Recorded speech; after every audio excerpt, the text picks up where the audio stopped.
Les talibans afghans sont somme toute assez malins. Ce n'est pas un hasard si ces gens résistent depuis si longtemps à toutes les forces armées qui se sont déployées en terre afghane. Se dire presque disposés comme ça à l'ouverture d'un dialogue avec les autorités de Kaboul, voire en adressant une lettre aux Américains, c'est assez audacieux pour un mouvement totalement reclus sur lui-même, souvent très divisé, qui n'a jamais accepté la constitution afghane de 2004, qui a abrité Al-Qaïda dans les années 90, qui a piétiné le droit des femmes, qui a coûté un argent fou à la communauté internationale, qui a dû intervenir militairement pour les contenir. Et là, les talibans disent on veut bien discuter si nous sommes reconnus.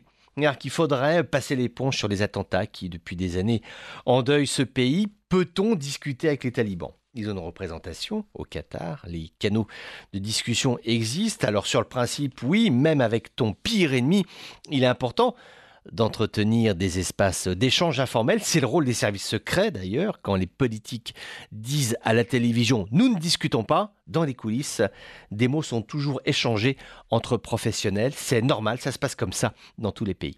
L'étape suivante serait donc l'ouverture officielle d'un dialogue. Le président afghan Ashraf Ghani se dit disposé avec de vrais signes d'ouverture, par exemple en acceptant l'idée d'amender si besoin la constitution du pays. Aller dans le sens des talibans serait forcément aller dans le sens de la rigueur et du rigorisme. Ce n'est pas sûr que la population ait beaucoup à y gagner, mais c'est là où tu te dis que les talibans, finalement, sont somme toute assez malins. C'est-à-dire qu'ils sentent qu'ils ont la main. Militairement, ils sont incapables de gagner la guerre, incapables, mais capables d'empêcher l'instauration de la paix. Et puis tu as ces deux points.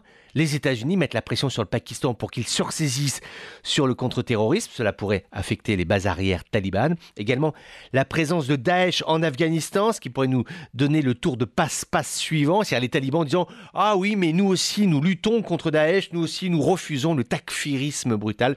Nous sommes avant tout des Pashtuns afghans qui voulons la paix. » Est-ce que ce discours peut passer ? Je ne sais pas. En tout cas, il semble avoir été entendu par Ashraf Ghani, à n'en pas douter, une ouverture des discussions officielles avec les talibans. Si c'est le cas, eh bien, ce serait un événement majeur en Afghanistan.